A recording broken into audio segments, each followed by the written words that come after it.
Hi guys, I'm watching the Iditarod.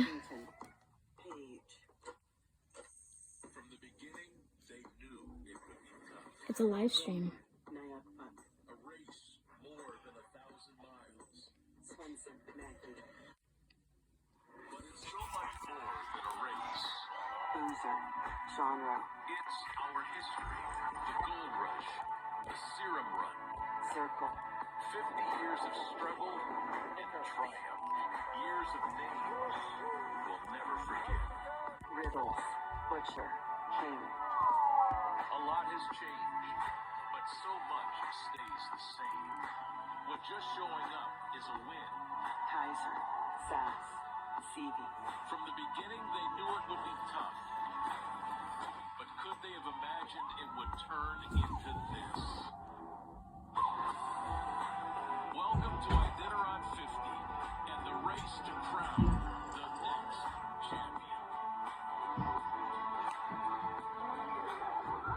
We are live for the ceremonial start of the 50th running of the Iditarod. The dogs ready to run, the mushers ready to let them do that and hit the trail for this 1,000-mile journey to Nome. Good Saturday morning. I'm Beth Burns with Alaska's news source, Iditarod insiders Frank Heister and Bruce Lee, an Iditarod veteran himself, joining me today. And with winter boots,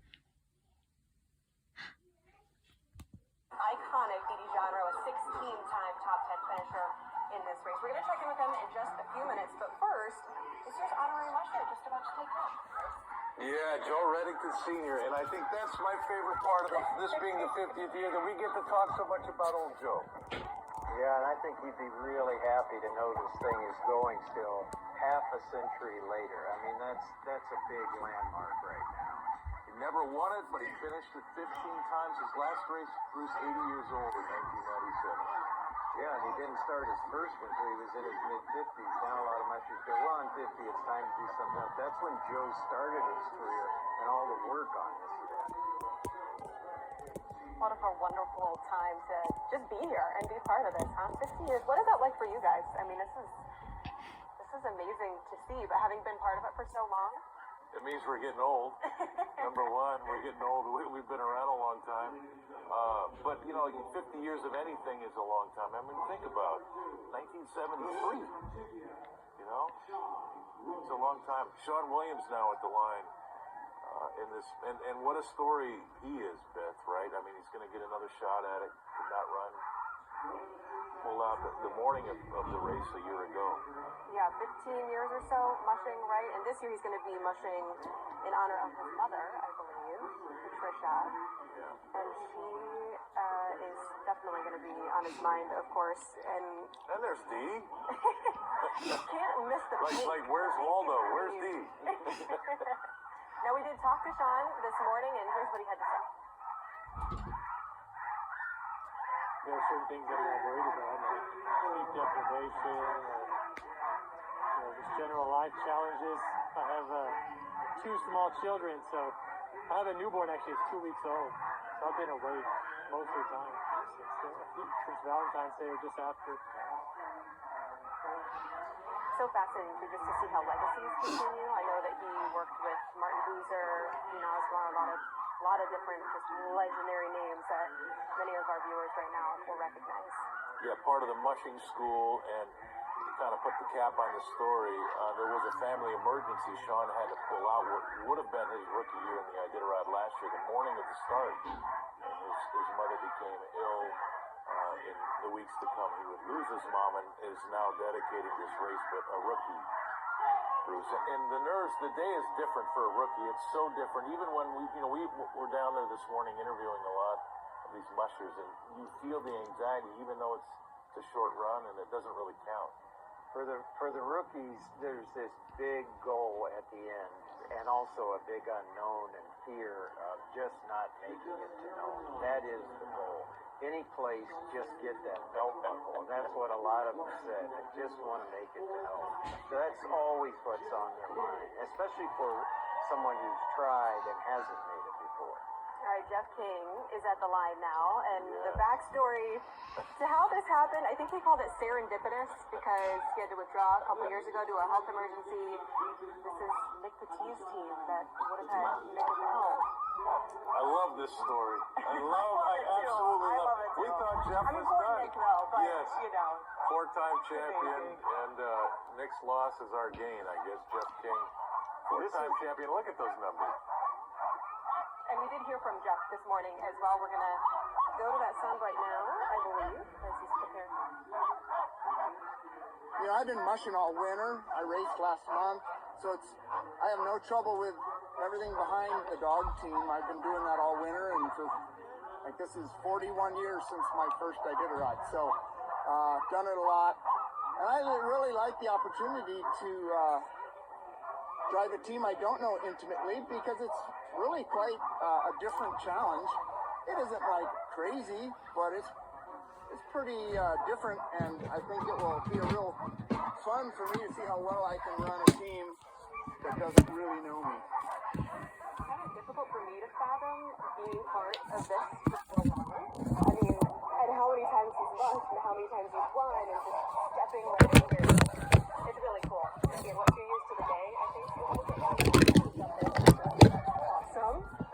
This is going to be one of the really interesting stories for me to watch during this year's Iditarod, because we've had mushers come in at the last minute before, but we've never had a top musher step onto a completely different top team. And it's going to be really interesting to see how he manages these guys and how this story ends up. A storybook ending. Jeff King wins number 5 with a team he's never run till Thursday. It'd be pretty cool.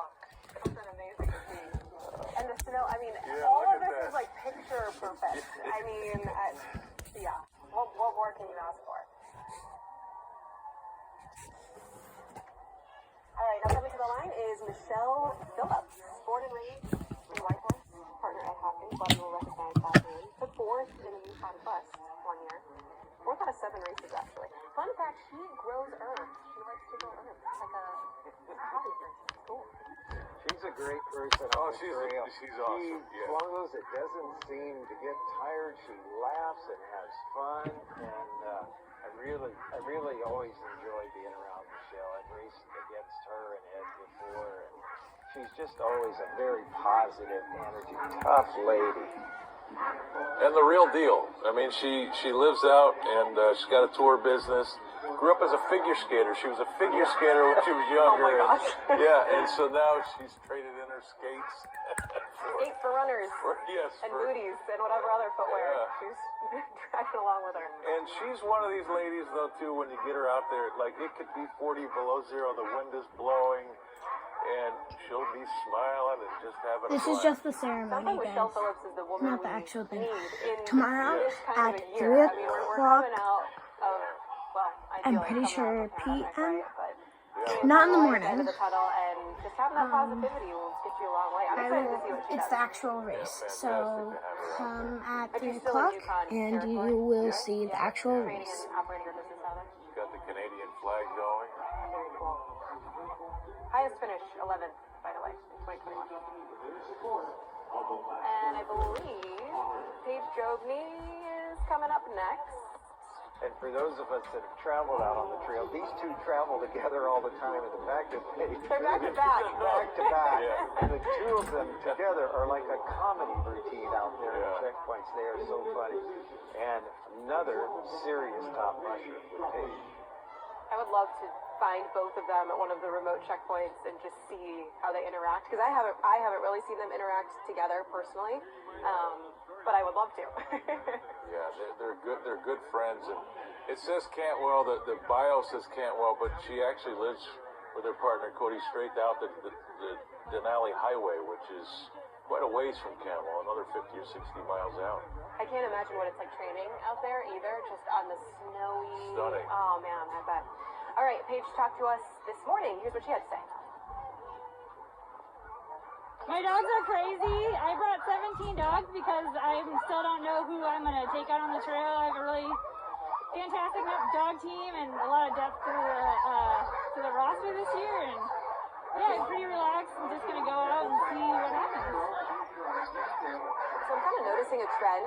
Is it just having been in this race before? Do you tend to choose last minute who makes the cut? Yeah, you always want to have somebody sitting on the bench, so to speak. I dog that could be put in, because you never know at the last minute a dog might tear a toenail or Something come happens. into heat, whatever it is. And so you always, if you're serious, you want to have an extra dog. But also, when you've got so many good dogs, you just hate to leave them at home. That's why this race, in its past 50 years, we used to take 20, and you really like that because you could bring some dogs that you were going to drop at some point. You could give them this experience we're witnessing right now. So it's hard to leave a dog at home that you really want to run, but you can only bring 14. Yeah, we're going to check in real quick with Ellie Beatty, who is out on the trail right now. Watch. This is truly the best way to watch the Iditarod. It is snowing. It's absolutely beautiful. We got a start. I'm here with Vern Halter. Say hi. Hi. Woo! I'm going to flip the camera around and show you these dogs. They are pretty amped and they're very excited to be running right now. As you can see, it looks like an absolute winter wonderland. People are camped on the side right here. Look at, hi everyone, to watch the 50th anniversary of the Iditarod. And I was talking to Vern earlier, and he told me that 7 of his dogs that are on this team right now actually finished the Iditarod last year with the Rookie of the Year. And so it's really exciting. Look at. And the lead dog's name is Flint, and so Flood and Trouble. That's right behind Flood. And Vern is driving this sled. He's a very experienced driver. He has done many Iditarods. But this is really in the hands of the lead dogs, guys. This is their world, and we're just living in it right now.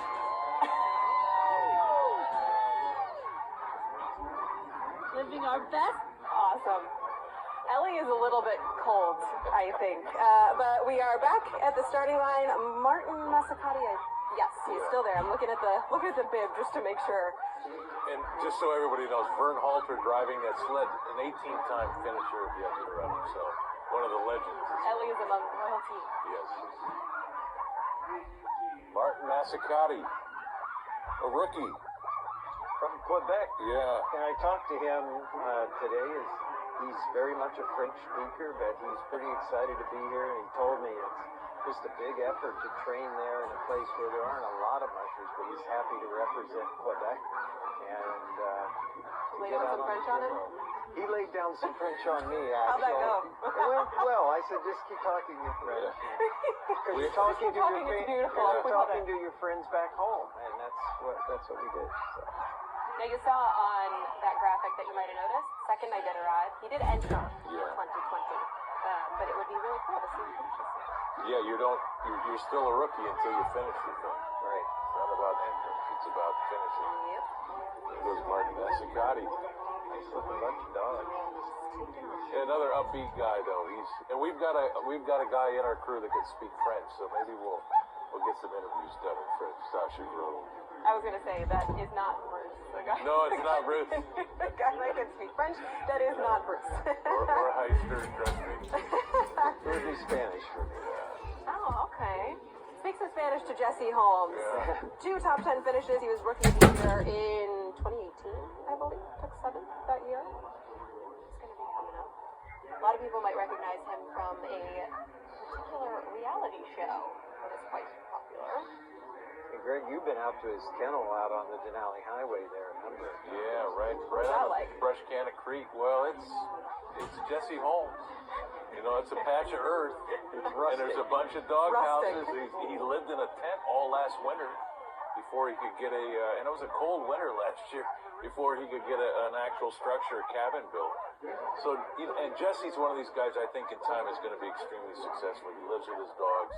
He's doing it all the right way. He's built relationships. He's completely submerged himself in the lifestyle. And he spent a lot of time in Nenana where there's a lot of top mushers that have been there historically. Jerry Riley, an Iditarod champion. I know he's picked the brain of Bill Cotter a lot. He really has dedicated his life and lifestyle to this event in particular. All right, Jesse Holmes about to take off. Didi Genre is standing by for us.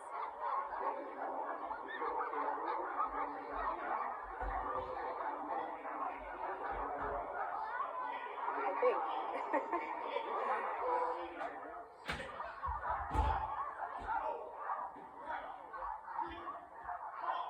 All right, well, we get all this beautiful natural sound of Jesse Holmes taking off for his attempt this year. Yeah, and he's another guy. This is an ultra runner. He's in tremendous physical condition. He's the type of guy that I think if he ever does get himself into that final lead pack with 150 miles to go, that he might be tough to beat because he's a guy that can get off the sled and run. Very much so. All right, Ramey Smith coming up, born and raised in Alaska. He's kind of had he's like knocking on the door. 10th in 2021, 11th in 2020, 8th. He's run 25 races. His family has been in this from the very beginning. No! His mother has run this. He has had the fastest. There's an award for the fastest time from safety to home. He has won that more than anybody. I think it's 8 times. You do not want to see Ramey Smith. Oh my gosh, I'm sorry. Might as well just pull over. He is a top serious. All right, Dee Dee is back this time. There we go. Well, we're still watching these beautiful teams taking off. Ramey Smith was just up at the line and leaving. You know, his father, Bud Smith, and his mother, Lolly Medley, ran in the first races. So this 50-year anniversary of having some of the Smith offspring out here is just wonderful. Plus, Ramey's an awesome dog driver. We've got teams behind me. That might be hard to even be heard. They're all loving and enjoying the snow. The snow is heavy and wet, so it's going to slow them down a little bit this morning, which is perfect. Going to really protect the dog's paws, which is perfect. There are some drivers that are going this mileage with booties and some are not. I often ran off the street and conditions like this barefoot because the dogs had a real good feel for the trail that way. But, you know, either way, these dogs are ready for what it is they're doing. I'm having trouble getting down the street. I'm seeing so many friends. And like I said, it's like a family reunion. Dee Dee Genre reporting live for us from downtown Anchorage. Thank you so much. I love hearing from her. Her insight is She's the best. it's just priceless. The greatest stat about Ramey, though, the run to Nome is awesome, but in his 25 races, his worst finish is 21st. His worst. Must be nice. Must be Top real 20 nice. every other year. Wow. It's incredible. Anna Barrington is at the line for us next, wearing the Hey, Tom, will you stand on my break? Yeah, she's at a Connect, right? Yes, and her sister, she and Christy have been around. 11th Iditarod. You know, they've got over 20 now between the two of them. There's such experience in this kennel, their genetics. Bruce, and we talk about this every year that we're here. Will they ever split, right? They'd like to travel together. They're obviously twins. They spend a lot of time together. Will they ever put the best dogs in one team and try to win it? They're tough enough to win it. These girls are tough. They're also ultra runners, tremendous condition, and they know a lot about dogs. And you're correct in that kennel, Greg. The key is putting all the best dogs into the A team and then having that second team be kind of a training run. I think if they put all the very best top dogs and best leaders in one team, they've been at it, had a great kennel program long enough. They could be a force to deal with, but we'll see what they do. And I haven't asked them this year if they've done that. Yeah, I was wondering if you were able to identify that, you know, just from spectating. They were supposed to do it last year. Right. To combine. Yes, and I don't think it really happened. And, you know, because when you're talking, they're like, look, we want to put them all, but you got to leave the other team with a few lead dogs. Never. Let that other team struggle, put them on. Totally. Go out and find new ones. If you're going to be competitive. Yeah. But You want to win. It is amazing. This is their 11th, 12th race already. Now, when we're talking about different dogs in the lineup, lead dogs, swing dogs, wheel dogs, can you just kind of enlighten the viewers who maybe aren't as familiar with this race as to what each of those does for us? Well, the leaders make the voice commands that the measure gives, and more importantly, they set the pace for all the other dogs. And truthfully, in most of these top teams, there'll be no less than 10 leaders. And they take turns because some are better at leading in the wind, some are better at deep snow, some have your speed leaders. The dogs immediately behind the leaders we call the swing dogs in Alaska. And then all the rest are team dogs until you get back to a really critical pair of dogs called the wheel dogs right in front of the sled, because they help actually steer the team, the sled, and they are the muscle. And it's a difficult position. They have to be very agile because you think about crack the whip with a rope. They've got to be able to see what's coming, maneuver that sled, and not get yanked off the trail themselves. They also are the unsung heroes. They're super athletic. These dogs look ready. What do you say? Matt Baylor's team. 17 dogs. Fun to watch. And a great guy. Always Really good very guy. nice on the trail to me, which yeah. I like that. He's a total gentleman. You go out to his kennel, like, it's so organized, it's so put together. He's an attention to detail kind of guy. I had a run-in with a moose lately, and we found out a little bit more about Matthew that we didn't know in that moose encounter. And that's a concern for all of these mushers this year. With the deep snow that Alaska's had, the moose are on the trail, it's something they're all thinking about, actually. Matthew Baylor taking off, and as we take a quick break, let's take a look at the Libby Riddles, the first woman to win the Iditarod.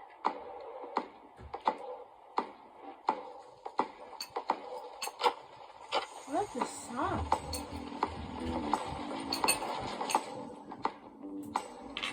Some good music. No.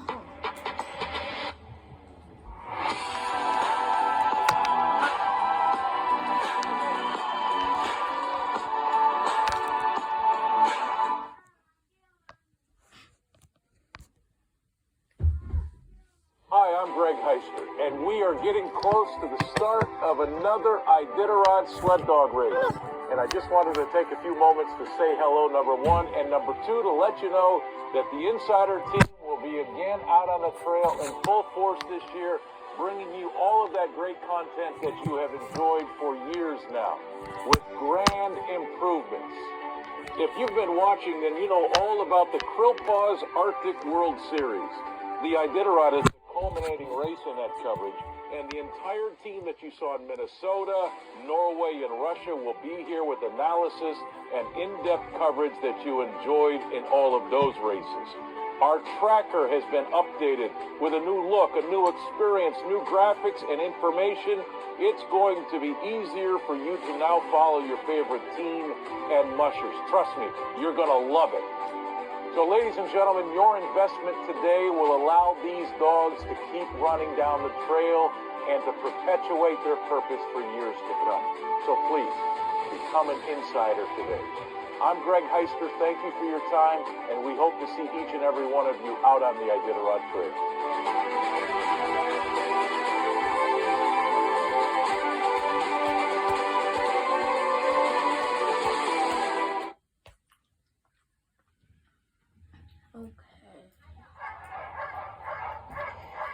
Back to the starting line in downtown Anchorage we go. Bib number 11, Mats Pedersen. He's from Sweden. He runs a kennel very near the ever-popular Ice Hotel. This is 7th Iditarod. And in 2019, he won the Sportsmanship Award. It's pretty cool. Been mushing for 30 years, long time, former great hockey player. Sent me a list of names of the greatest Swedish hockey players. He was on it. Former goaltender. Yeah, we need to drill down on that a little more.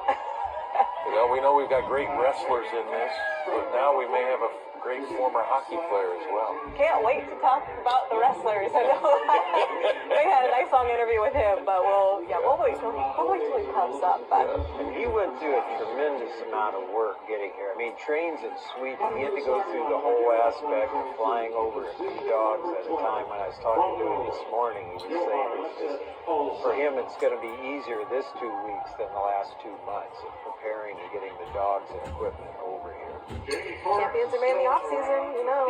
And he also took 18th in 2018 and then 20th in 2019, so we'll be watching. All right, here we are, the 2018 champion, your Seth Olsson. There's a lot to say, and we talked to him about his new team this morning.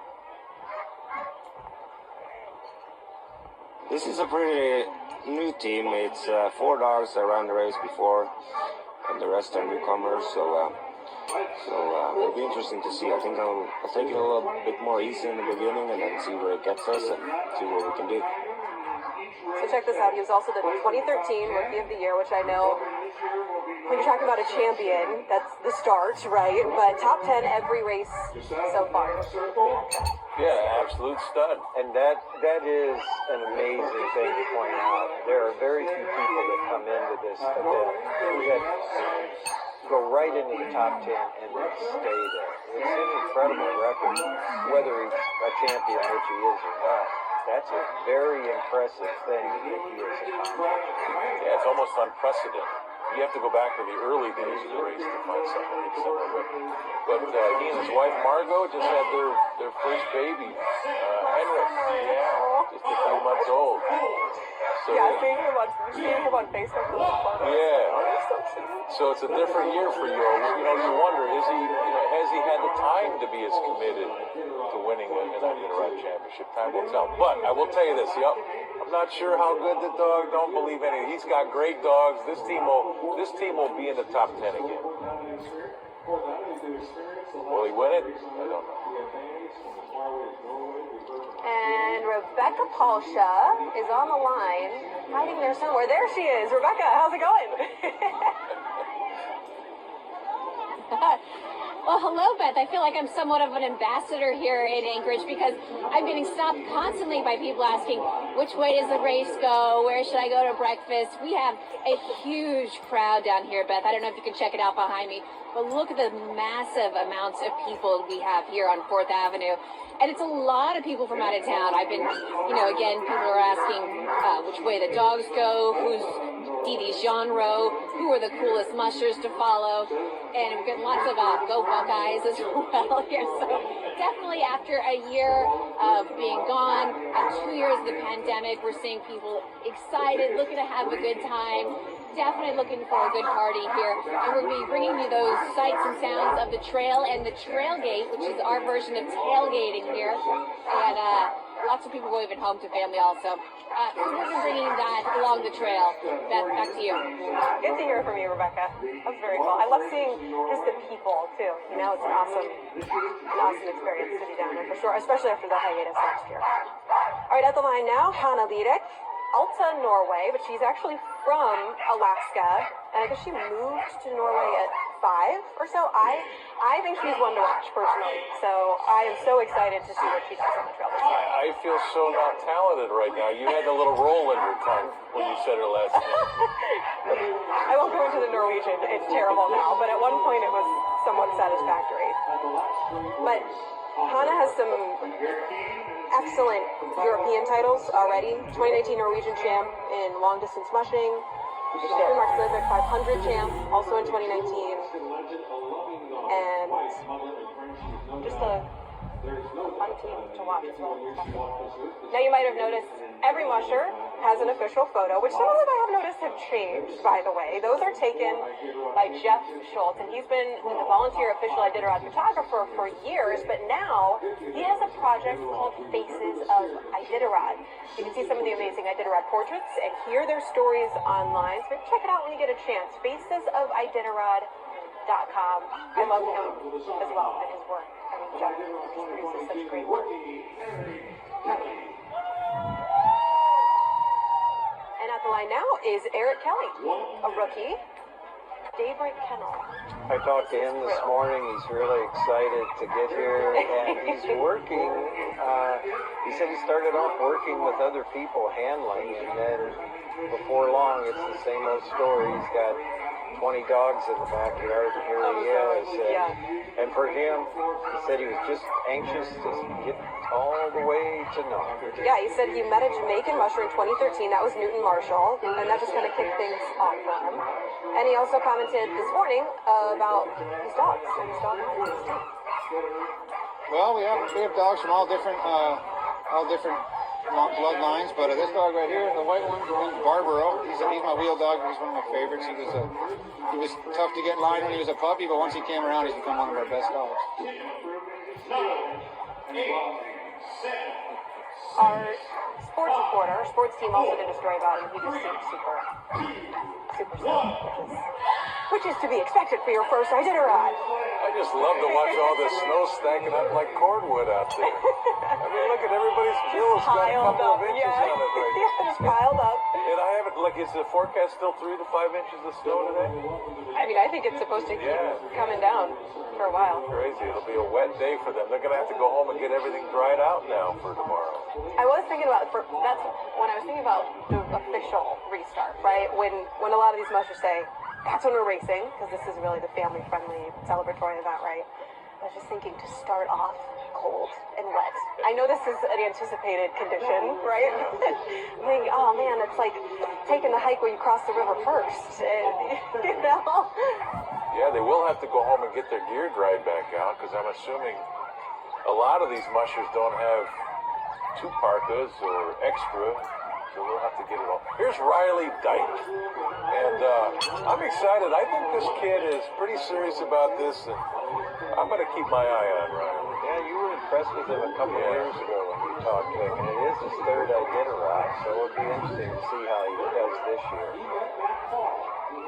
And he also started Dark Horse Racing Kennel, I believe, finished 25th in 2020. And Greg talked to him this week. But it's slow, you know. I started in 2015 doing my first breedings, and I'm just now at a point where I have like a pool of 20 really well-trained, you know, dogs that I think are really ready to race Iditarod, and then it's going to take another quite a while to, you know, really be considered a contender. I'm sure. I know I'm not just going to show up and be running in the top 5 in my first few Iditarods, but that's the path I'd like to work towards.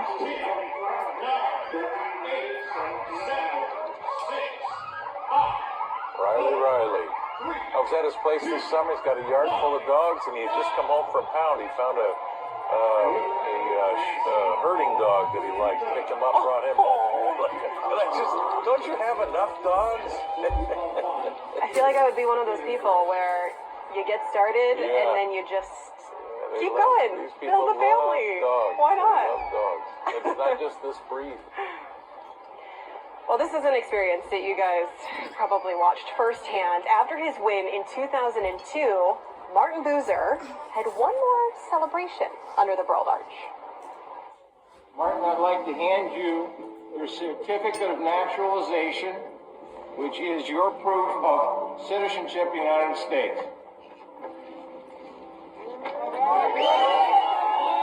Thank you very much. Thank you, Judge. Thank you.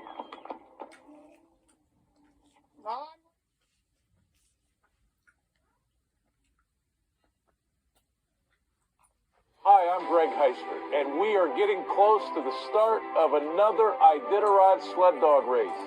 And I just wanted to take a few moments to say hello, number 1, and number 2, to let you know that the Insider team will be again out on the trail in full force this year, bringing you all of that great content that you have enjoyed for years now, with grand improvements. If you've been watching, then you know all about the Krill Paws Arctic World Series. The Iditarod is the culminating race in that coverage, and the entire team that you saw in Minnesota, Norway, and Russia will be here with analysis and in-depth coverage that you enjoyed in all of those races. Our tracker has been updated with a new look, a new experience, new graphics and information. It's going to be easier for you to now follow your favorite team and mushers. Trust me, you're going to love it. So, ladies and gentlemen, your investment today will allow these dogs to keep running down the trail and to perpetuate their purpose for years to come. So please, become an insider today. I'm Greg Heister. Thank you for your time, and we hope to see each and every one of you out on the Iditarod Trail.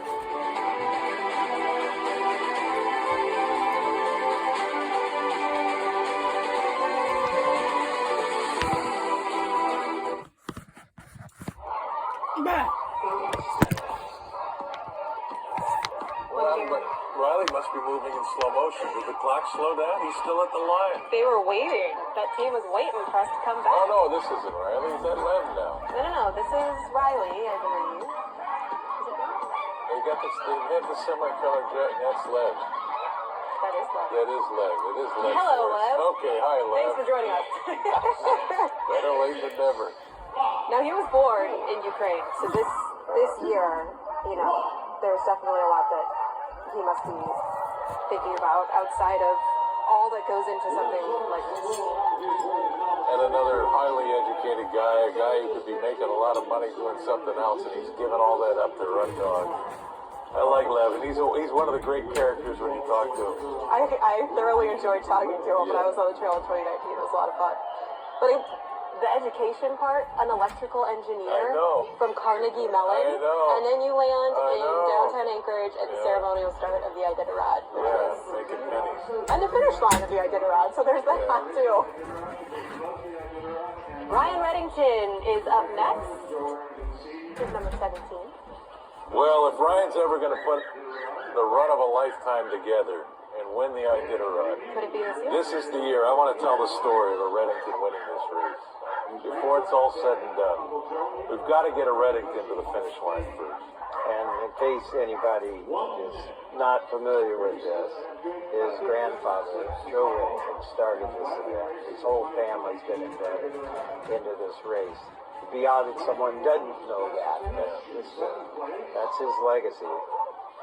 Way back in 1973. Now, Ryan's best finish was in 2021, which was a bit of a different race, and we might be able to get more into that later. He was 7th that year, 8th the year before. And here's what he had to say this morning.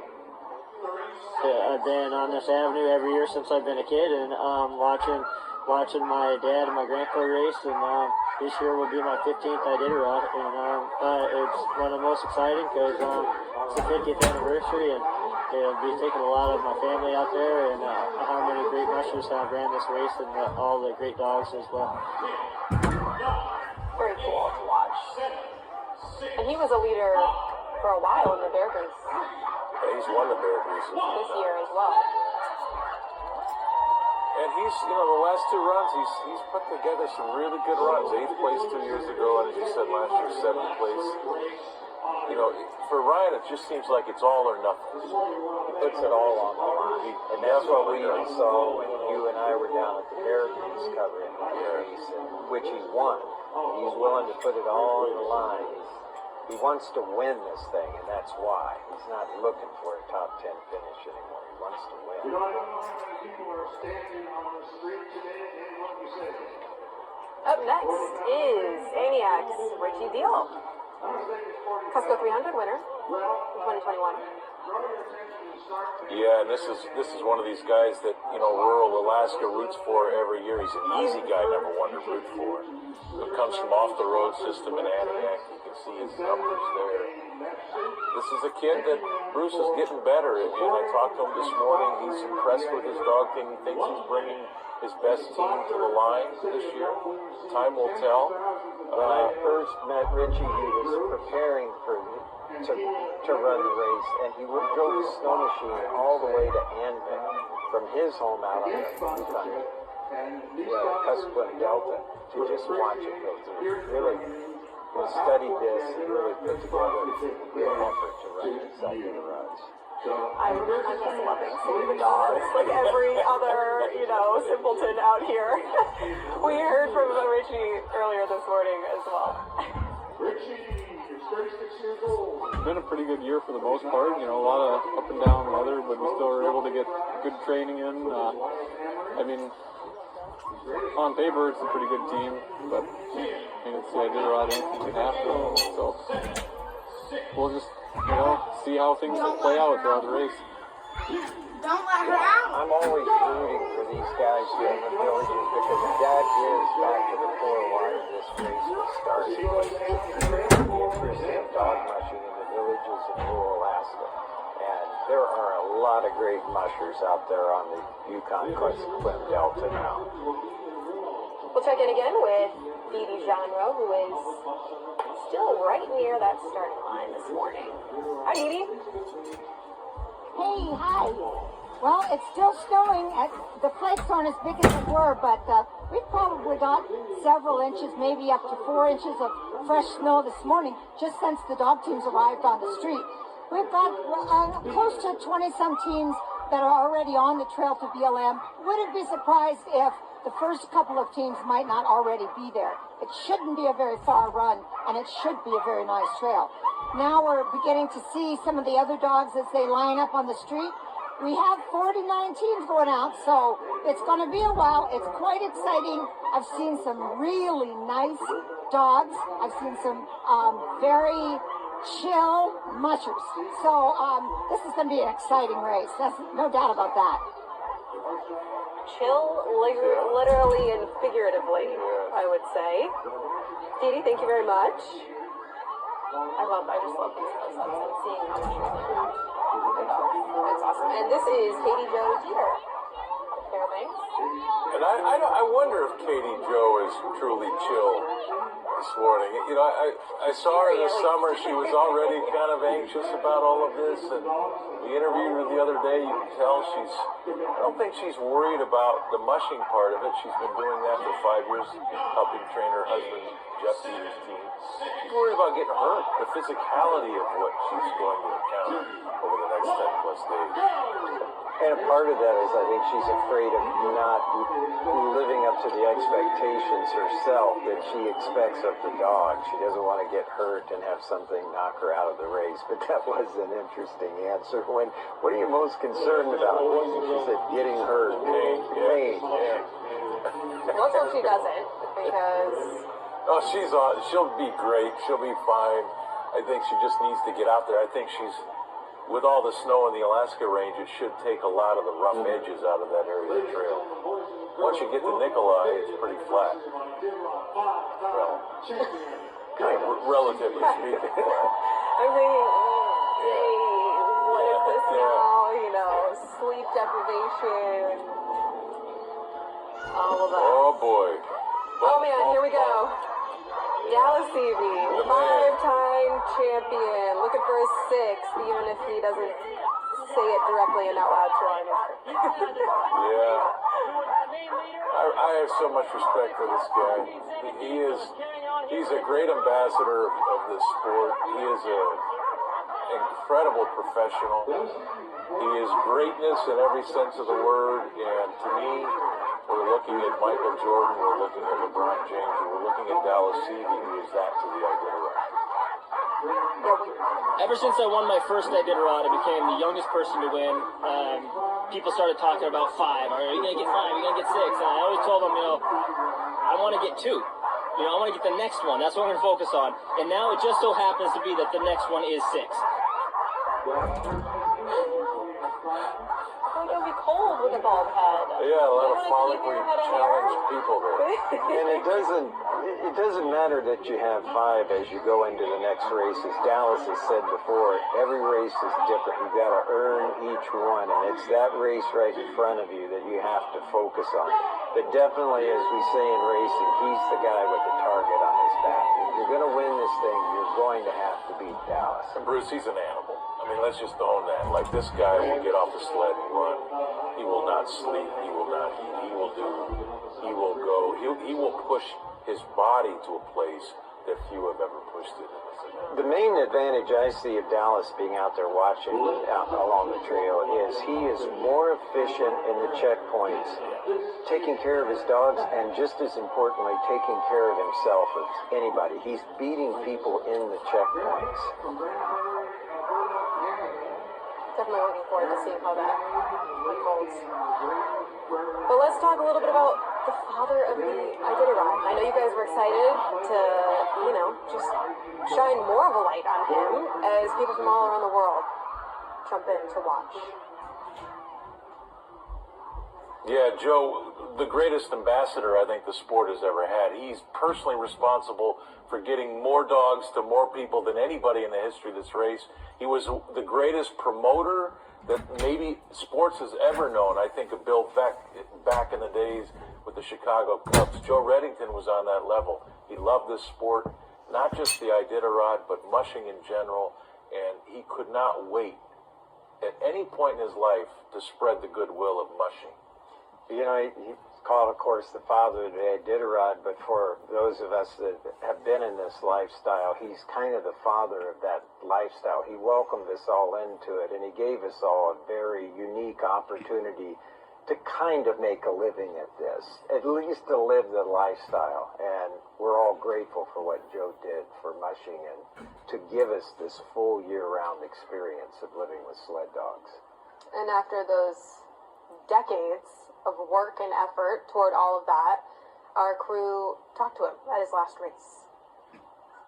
Joe, this is your race. Are you full of pride right now getting here? Well, I'm proud of the race. And I think it's been great. I think it's great for Alaska, and especially great for Anchorage and Nome, and great for the dogs and mushers. To see. And I mean, I learned, right? Yeah. I got to Alaska, 7-8 years ago, something like that. But just seeing the legacy and the tradition, and that line you said at the beginning, so much has changed, but so much has stayed the same. And if we'll get to Aaron Peck, but if we go back to that finish line, you saw Herbie Nyekpuk standing there. Dan Seavey was there. You saw Martin Boozer, who just won the 97 Iditarod, come up and say, Joe, I guess I can do this for a very long time now. They all love Joe. Aaron Peck from Canada. Serious guy, Bruce Lee. Can he win? Well, he certainly has the drive and the ambition. You know, for the last few years, he said, I'm not here to race anymore. I've done this enough. I know I can get to know him. He's had a few things that have knocked him out in some of the races, but he's, as far as those top positions, but he definitely has his eye on the target. And every year, he brings a little better team. So I would like to see him get up in a top 10 position. It wouldn't surprise me at all. Bib number 22 is Joe Taylor, a rookie, born in Fresno, California. Now Fresno in girl, Alaska. Yeah, I don't know much about Joe. His dog Malarkey there, he did send us a video. I don't know if we're going to see that or not, but I kind of nicknamed one of his, I think that's the name of his kennel now, too. Yes, Mushroom Malarkey. Yeah. We'll find out a lot more about Joe when we get out on the trail. I think that was an ode, too, from what I had read about him. I haven't spoken with him directly, but from what I had read, it's just kind of, we're here, we're going to have a good time, and it's going to be an awesome experience running the 50th Iditarod. Tomorrow is still kind of capturing my focus, and so I'm definitely trying to live in the moment a little more and enjoy this for what it is. But kind of this whole season's about getting to tomorrow. But I mean, today's the party, and I need to know to enjoy it. And so yeah, I'm gonna try and have fun and get through Anchorage with all my dogs, or 12 of my dogs, and just enjoy the ride. These rookies are able to enjoy this first day a little more than it was historically, where the clock was truly running from. Oh, it was starting from here. Started. And then the restart was later in the day. Yeah. So then but the clock was running, and you would run your dogs through the door. Then you had to load them up in the truck, go to Wasilla, load them, make sure you had all your gear. The clock's running the whole time. And this new format lets especially rookies really kind of settle into it. The year of training's over. Take it all in. Just kind of take it all in and have a fun day. And it's been a really great thing for fans. That's a very intense mentality shift, I feel like, too, where you're here, you're having fun, and not to say the Iditarod isn't fun, just, it's a different start, right? It's a different meeting. Yeah, that's a good point. But you know what I mean, just in the sense of spectators, family, friends, just everything that's celebrated here and now. And tomorrow definitely gets more serious, for sure. Oh, right after this, as soon as I get to that truck, it gets really serious. Here's a guy that, man, I think we want Aaron Burmeister to win this race, don't we, Bruce? Well, especially in something like the 50th year and the celebration of being back to Nome. We all missed going to Nome last year. Aaron's worked hard at this. The truth is, I'll never say it's my last race. And dog mushers don't retire. People retire from a career. Dog mushers quit. And that's the truth of it. And dogs have been a part of my life since I was born. I will never quit dogs. We'll always have dogs in the yard. We'll always have something going on. But I'm going to quit racing and spend time with my family. I love following him along the trail. 4 top 5 finishes, 7 top 10. Second, most recently. He was the one that put in the biggest battle with Dallas last year. He just got caught in a position he couldn't run quite at the top speed for as long. Dallas had the position himself. But Aaron told me, I'm aware of that now. I'm not going to get caught in it. He's half a step ahead of me going to the finish line. And that may have been his father there in his sled that was helping him hold it. I kind of glanced at the last second. It looked like Richard Burmeister was in the early, I think 1979 was his first race. But he took a lot of photographs of the early days, 73, 74. They lived in Nome. And so, really, Aaron's mushing home. That must be a good feeling, too. Yeah. I mean, yeah, just... Well, and too, if he's in the lead of the race, you'll see the whole west coast of Alaska, their chests will start to swell, and people will start to celebrate. All right, Christy Barrington. Part 2 of the Barrington twins. Also like Nick. Coached by Dean Osmore, the 84 champ. Also, you mentioned that, an ultramarathoner, triathlete, just like an all-around stud. Butt kicker. All-around butt kicker. All-around butt kicker you are, Christy Barrington. No, she is. That's awesome. And she started the Iditarod in 2010, which was actually just a little bit before. Yeah, she was the first to jump in. And, right away, I mean, she finished in 39th that first year. And she's been in the top 20 now, as we've mentioned before. And it's just time for her and Anna, in my opinion, right? It's time for her and Anna to put a team together. Take the best dogs out of both, put them in one. You've got to make a living doing it. The closer you get to that championship spot, I think there's more money for you to go out and try to get. There's more sponsorship. Everybody loves it. That's basically what it boils down to. And I mean, the prize money is... And, they have it all. They've got it all. Christy and Anna. We'll see. We'll know by Finger Lake, Rainy Pass what the stretch is. If they're together by then, we know they're not going to win. They're not going to win. They rarely, I mean, from what I've seen over the past few years, they rarely really split up far. Yeah. Particularly intentionally, from what I can tell. They're twins. But they're great. They're great to talk to, and they're fun to watch. And I'm excited to see how they do this year.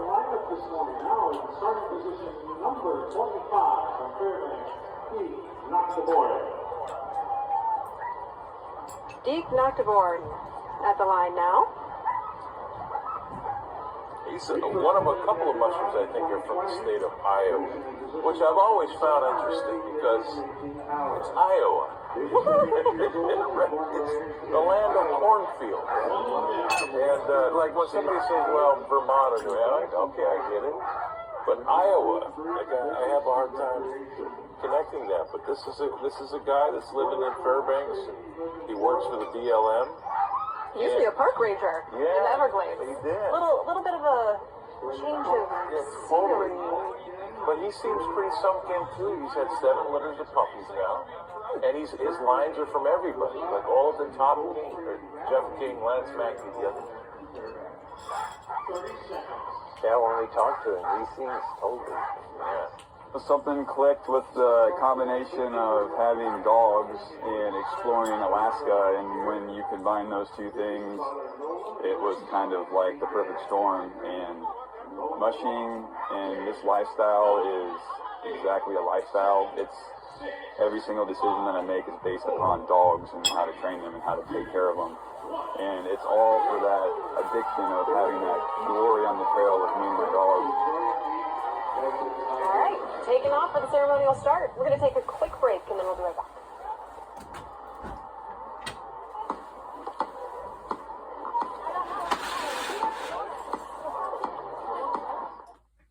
Hi, I'm Greg Heister, and we are getting close to the start of another Iditarod sled dog race. And I just wanted to take a few moments to say hello, number one, and number two, to let you know that the Insider team will be again out on the trail in full force this year, bringing you all of that great content that you have enjoyed for years now, with grand improvements. If you've been watching, then you know all about the Krill Paws Arctic World Series.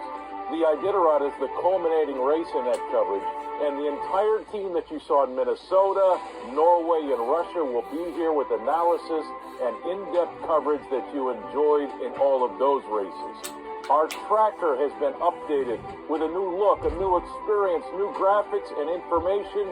It's going to be easier for you to now follow your favorite team and mushers. Trust me, you're going to love it. So, ladies and gentlemen, your investment today will allow these dogs to keep running down the trail and to perpetuate their purpose for years to come. So please, become an insider today. I'm Greg Heister. Thank you for your time, and we hope to see each and every one of you out on the Iditarod Trail.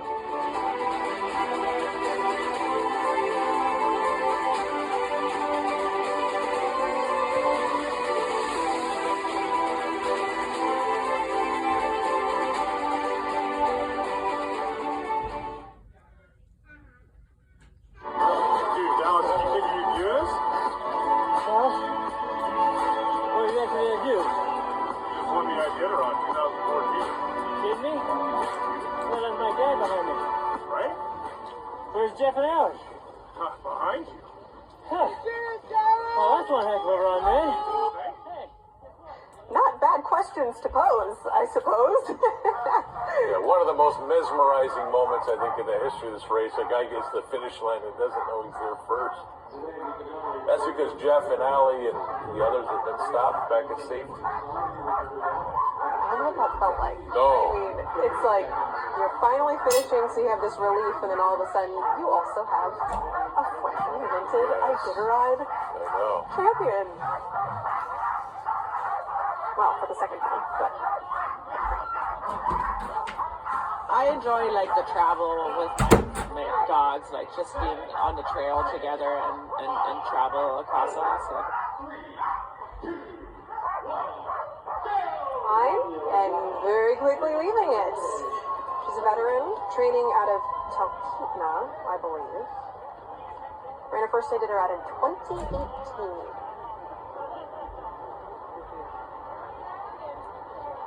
And this will be the 35th in 2019. Good luck, Dylan. She's living the lifestyle. She's out there. And now, the man. The man. That's the way to Is that with a capital T and a capital M? In my opinion, this is Dallas's greatest challenger. And because he really does live the epitome of the old mushing lifestyle out there in Eureka.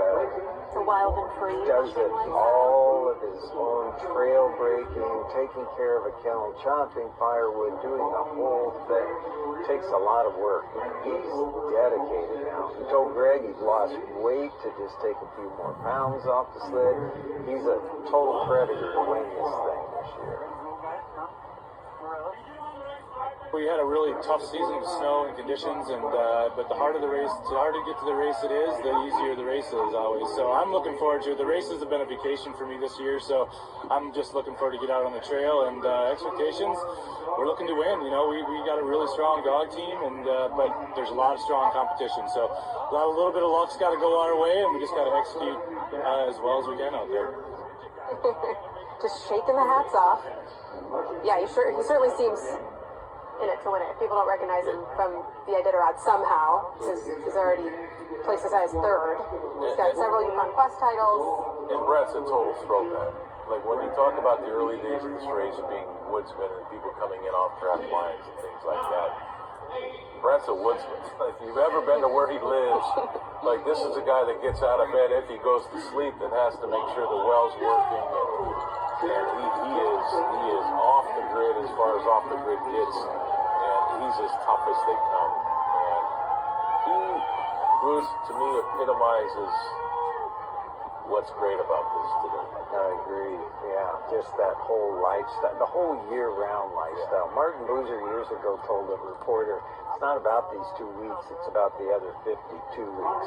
This is just the final exam of when are you doing everything right? He lives that life year-round. And he just came off of a Yukon Quest again, Yukon Quest win this year. So Brent's been winning a lot of preliminary races. This is one of our top competitors. And Caduce. Dan Caduce is at the line. Veteran, first Iditarod in 2010. He also broke Rookie of the Year. I think this is his fourth race. I asked him this morning, amongst other questions, I asked him, so is there anything about this that you dread? Oh. And he looked up and he said, just talking to you guys. It's kind of like test day for kids, you know. You go to school all year, and then, you know, right at the end of it all, there's the test to see how you did. You were paying attention all year. Seems more like the MCAT than the SAT, but you know what's going on. He's the best. That's He's got awesome. a dry sense of humor. I was gonna say, at least Really he tells you, mellow but still speaks with you. And he ran into the bison herd last year in the Alaska Range, and we always know they're there. Bruce it knows this as well as anybody. Like the teams smell them, you see their evidence of being there, whether it be scat piles or footprints. But he actually had them on a trail in front of his team last year. Yeah, filmed it, showed it to us. I mean, they were right there. A little herd of them. He's one of the few. Timmy Osmar ran into him for 1 year like that. But you always know they're around when you're running through there. We call that section of the trail the Buffalo Tunnels out of Rome. And it's usually a super rough section of the trail. Dan met him on the return trip coming back last year. Let's go back now to Iditarod, who is still in downtown Anchorage. There she is.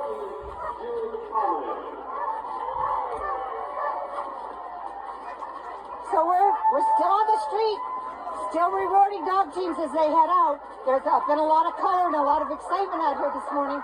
And I feel like every time I bring you an update, I'm wetter and I'm a little more drenched. But, you know, it is a beautiful Alaska day to start a dog race, that's for sure. We've got most of our teams on the trail, though.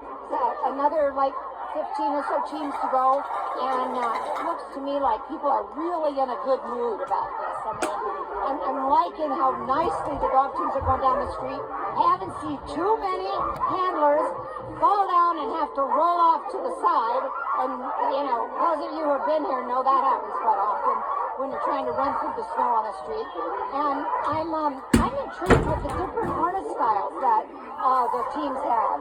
From all over the world, we're seeing quite a collection of harness styles. And in the early days, you know, we really didn't have a lot of different choices. And I think it's going to be interesting to follow that. So, okay, I'll be back later. It's probably looking even more wet. We'll see you then. She said runner. You better get some Gore-Tex on. Something. Ellie Hansen or For something. might get a little, it's piling up everywhere though. And this is Julie Auden. We talked about Cantwell, Denali, the difference. She's listed as Cantwell as well. Trains along the Denali Highway. Yeah, she's actually running Jesse Holmes' B team, so she works with Jesse out there in Rushcana. Has done that for what, 4 years? Living out. Living out. And so I talked to her this morning. She's pretty excited. I saw as well that she loved Gary Paulson and Jack London books, which I can totally identify with, and I'm excited to see how she does this year. You hear that a lot over the years. Those books, those people motivated a lot of people to come to the North Country. One of my favorite. The man, another man. Another CV. Yeah. Hey, two of them in the screen. Stan, one of the originals from 1973. Mitch CV. 2004, 2013, 2017 champion. And he was just... And the team he had in 2017 might be the best team ever. Of all the teams I've Yep. ever seen come into that was 19 more of these to go, and then we're done. So, Now I could guess, but how so? Could you elaborate just on what you saw when you were in Nome? because they came into Nome looking just like these dogs do on the street right now. They were just, it was like they'd been kept on pillows for 2 weeks. Instead of running down the trail, they had a ton of power. They even amazed Mitch. Mitch was even said he'd never experienced a team running like that. The farther they went on the trail, it seemed like the stronger they got. And it was very, very impressive. And Mitch this year told us he feels very revived after taking a year off. So I'm going to, and this is a new team, so it's Mitch after a rest of a year, for a year, and then a pretty new team for him, because Dallas kept a lot of his champions. Hal Hansen actually ran this team, a puppy team for Mitch last year, and most of these dogs are from that team that Hal ran. Don't read anything into that. This is Mitch Seavey. These are Mitch Seavey's dogs. This team is a contender. Could win it. And I also have another fantasy that we have Mitch Seavey and Jeff King battling it out over the last 150 miles for a championship. Two guys in their mid-60s. Just fun to watch, an exciting race, Yes, either way, for sure. Let's check in one more time with Ellie Beatty. Let's see what her status... Oh, hello! She has survived. She is standing, it appears. Covered in ice and snow. And a smile. That was absolutely insane. It was so wild. Being on 4th Avenue for the ceremonial start of the Iditarod is something that I will never forget. It was absolutely amazing. And now we have actually just pulled in and they're unloading the dogs right now. You can see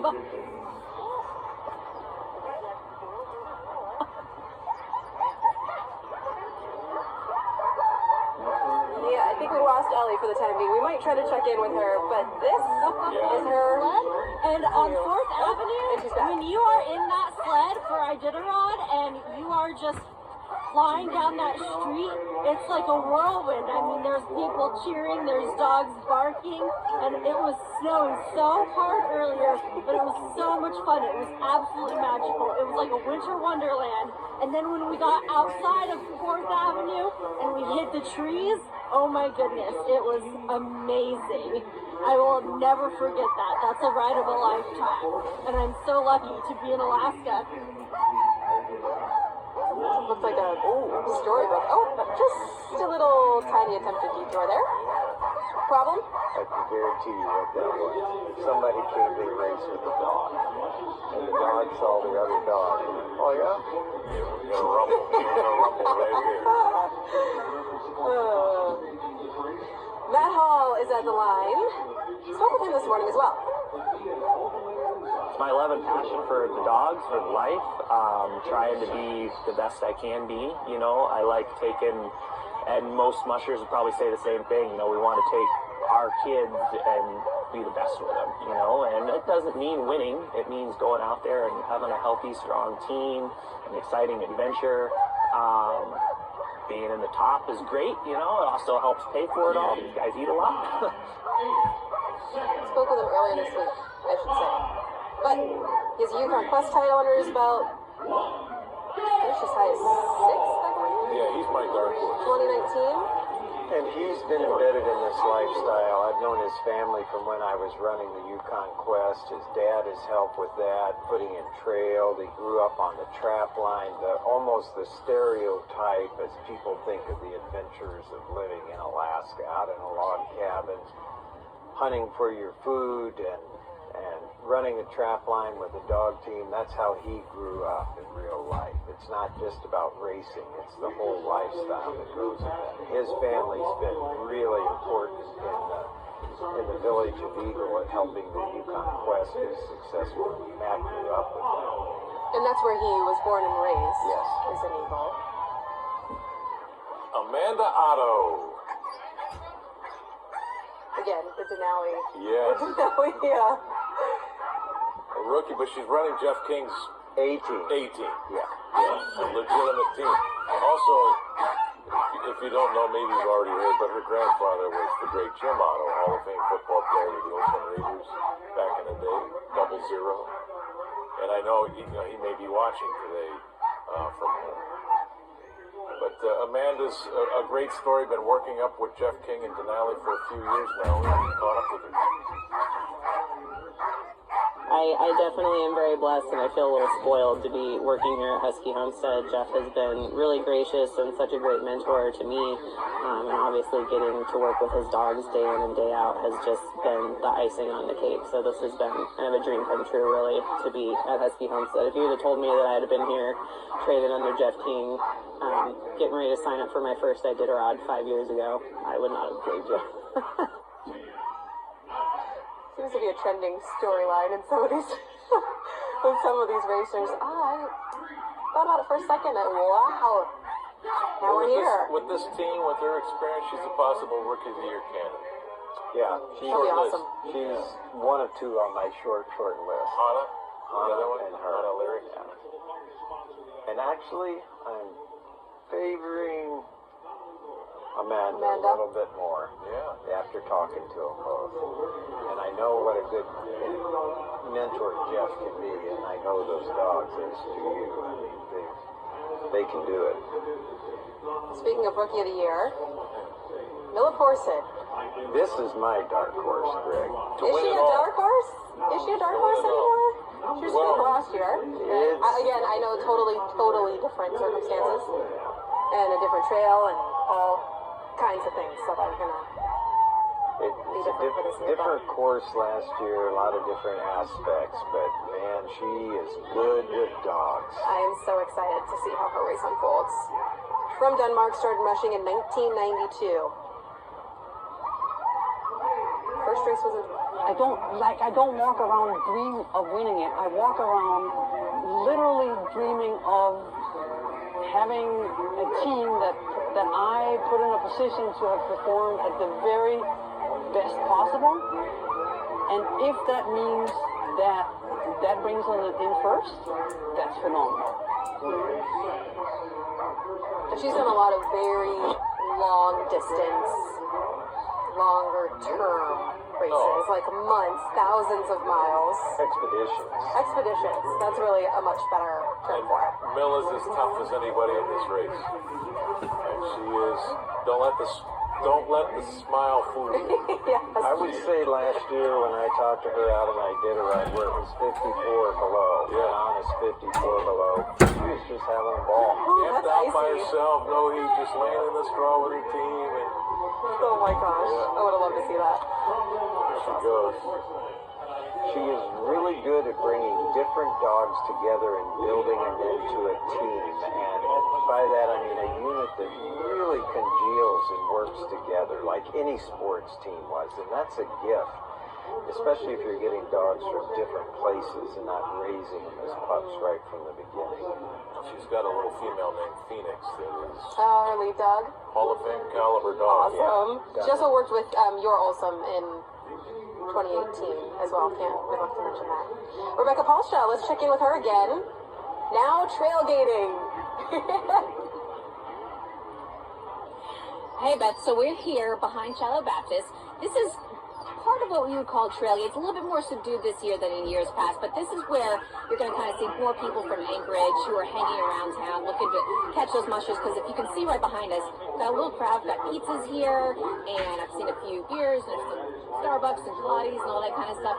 But the thing that's super cool about this kind of a setup is that we are right here on the trail, so the mushers come by, they give you high fives, they're throwing stuff out to kids, and I'm hoping someone's going to come by while we're here, you just get a little bit of a heads up from the crowd who'll be cheering and giving a shout out of who's coming down the trail. But this is like where everybody is kind of hanging out who's from town. It's nice to be away from the crowds of 4th Avenue. Definitely a much different perspective than we have seen in years past. And it's like, oh, here comes someone. So look, wait till you see how close we are. It's insane. Here they come. So here comes, wait, we just got the announcements. And, oh, here he goes. Look at that. Look how much closer we are than anybody ever on 4th Avenue. Got Musher 28 right now, giving some high fives. How cool is that, Beth? Just amazing. It's great to be out here with fewer people, more Alaskans. Definitely a much different scene, a lot more family friendly, and we're just having a nice time. This is a little bit of a trailgate, and we're going to be keeping on going down the line, seeing what else we can find here along the way. All right, Rebecca Paulstrom reporting. Thanks so much. That was Dan Caduce that you saw with her, and then we had Katie Jo Dieter's other half. We talked to the better half of that pair, if I must put it out there, right? You know. Jeff will love that. Jeff Dieter taking off under bib number 34. Top 20 the past several races, by the way. Yeah, I expect him to be back up there again. Jeff's up and coming. He's gaining some momentum. So is Ryan Olson. Yep, definitely a up and coming super competitor right here. He runs a lot of races like the Copper Basin 300, these other mid-distance races in Alaska, and she's kind of from that Allie Zirkel school. Mushers up in Two Rivers. You've been to her kennel before, Greg. Yeah, and Ryan used to work for Allie, so you see a lot of Allie's genetics in some of her dogs. It's interesting, but and Ryan's also got a herd of reindeer. She runs kind of a little tour operation in the summertime and uses reindeer. She's in love with those reindeer as much as she is with the dogs. And she's got a huge piece of property there with penned in, and these reindeer have a lot of room to roam around and stuff, so she spends her summers doing that as well. Just a normal lifestyle in Alaska. Just your average. No worries. Reindeer and dogs. But she's always a joy to talk to, always a big smile. And as we saw last year, she finished in 18th place. Most improved. Yeah, and it was a really brutal, cold year last year. Ryan had zero issues with that. And she could be in the top 15 this year. Oh, absolutely. I put her in that category. Very exciting. All right, we're going to take a quick break.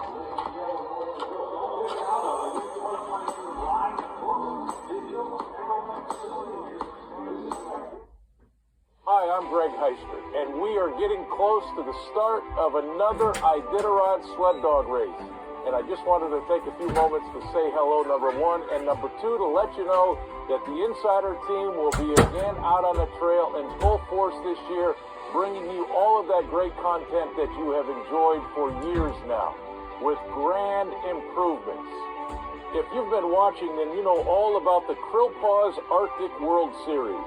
The Iditarod is the culminating race in that coverage, and the entire team that you saw in Minnesota, Norway, and Russia will be here with analysis and in-depth coverage that you enjoyed in all of those races. Our tracker has been updated with a new look, a new experience, new graphics and information. It's going to be easier for you to now follow your favorite team and mushers. Trust me, you're going to love it. So, ladies and gentlemen, your investment today will allow these dogs to keep running down the trail and to perpetuate their purpose for years to come. So please, become an insider today. I'm Greg Heister. Thank you for your time, and we hope to see each and every one of you out on the Iditarod Trail.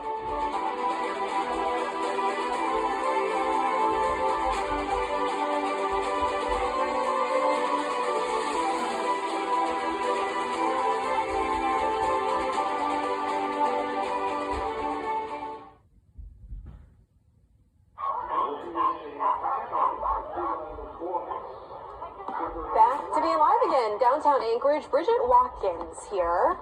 Rookie, running under bib number 36. Hugging her son River there. Met River this morning. There's her husband.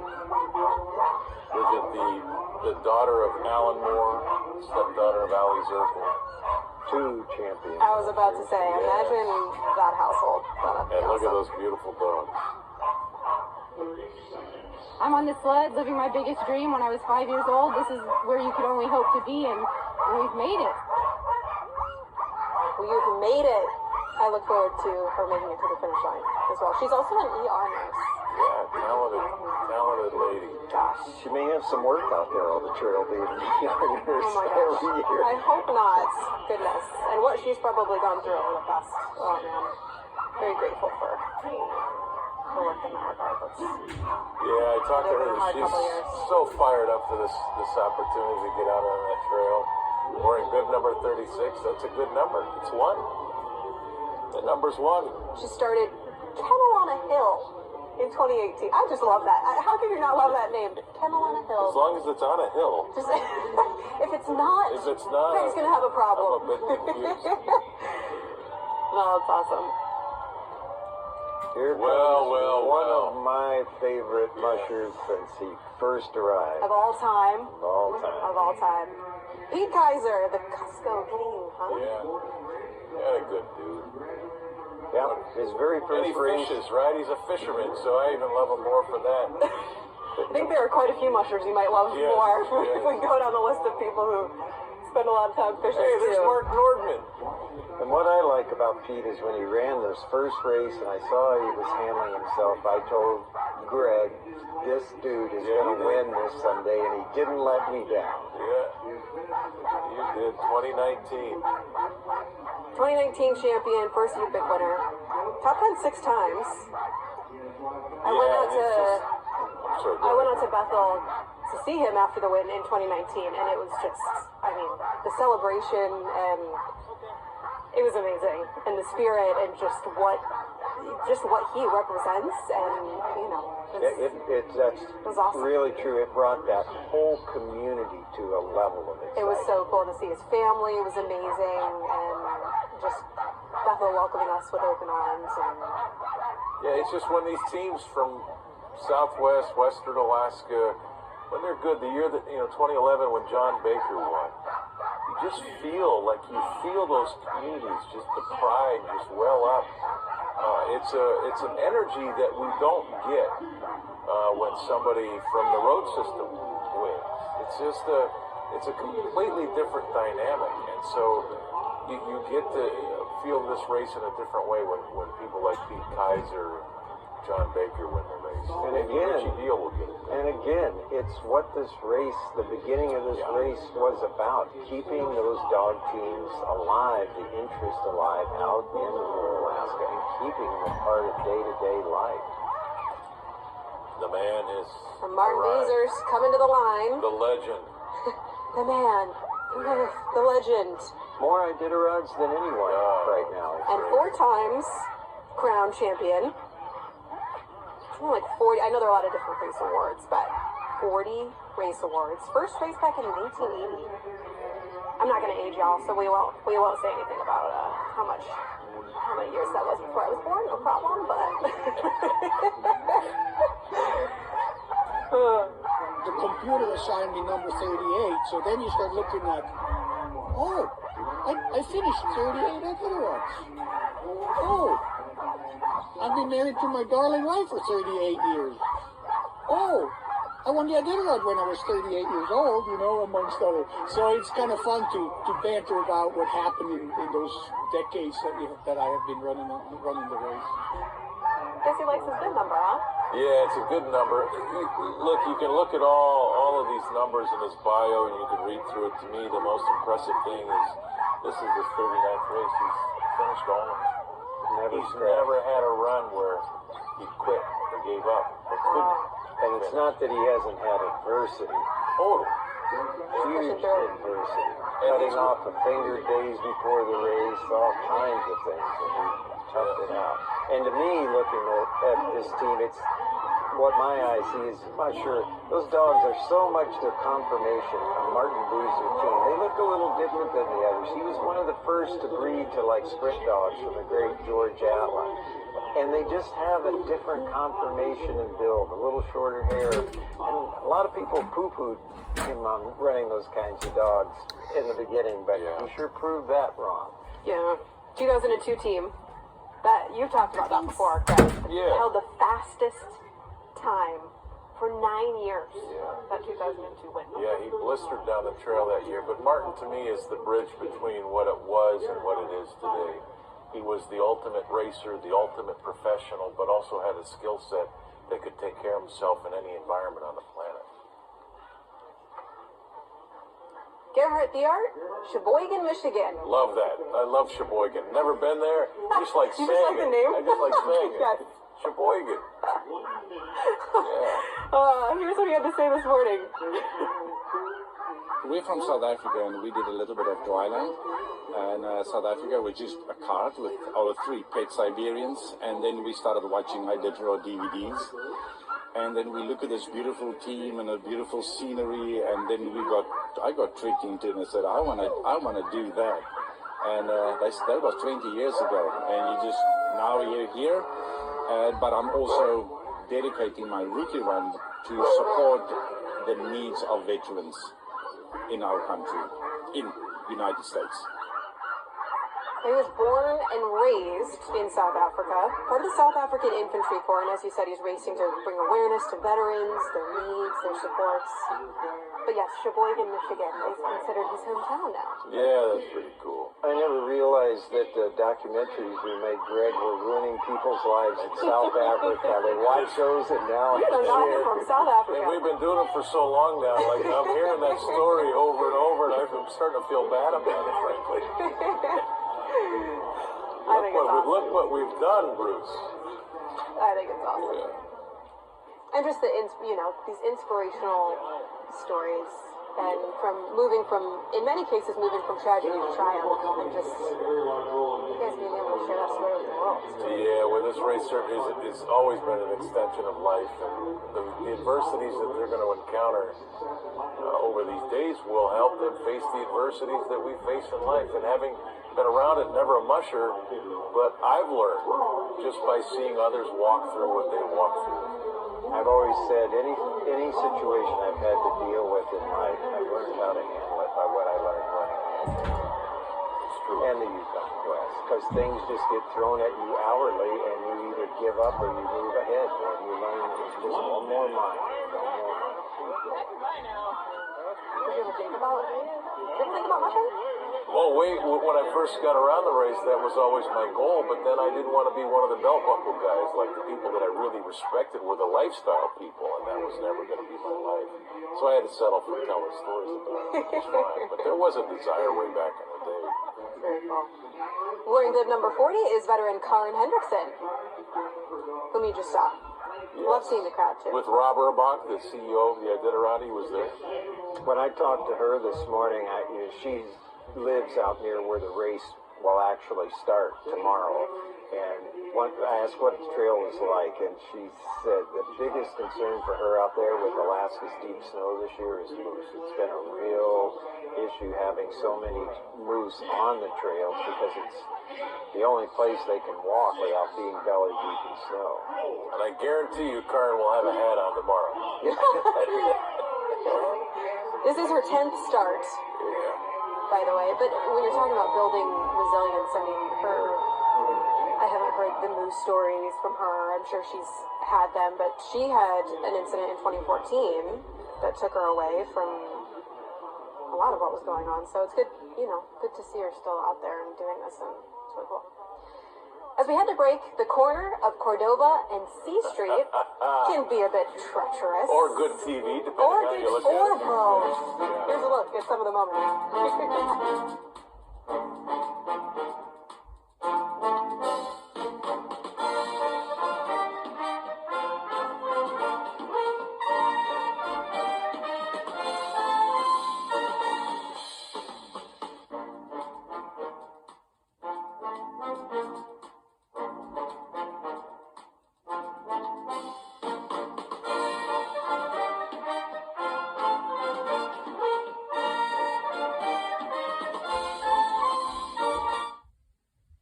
I'm Greg Heister, and we are getting close to the start of another Iditarod sled dog race. And I just wanted to take a few moments to say hello, number one, and number two, to let you know that the Insider team will be again out on the trail in full force this year, bringing you all of that great content that you have enjoyed for years now, with grand improvements. If you've been watching, then you know all about the Krill Paws Arctic World Series. The Iditarod is the culminating race in that coverage, and the entire team that you saw in Minnesota, Norway, and Russia will be here with analysis and in-depth coverage that you enjoyed in all of those races. Our tracker has been updated with a new look, a new experience, new graphics and information. It's going to be easier for you to now follow your favorite team and mushers. Trust me, you're going to love it. So, ladies and gentlemen, your investment today will allow these dogs to keep running down the trail and to perpetuate their purpose for years to come. So please, become an insider today. I'm Greg Heister. Thank you for your time, and we hope to see each and every one of you out on the Iditarod Trail.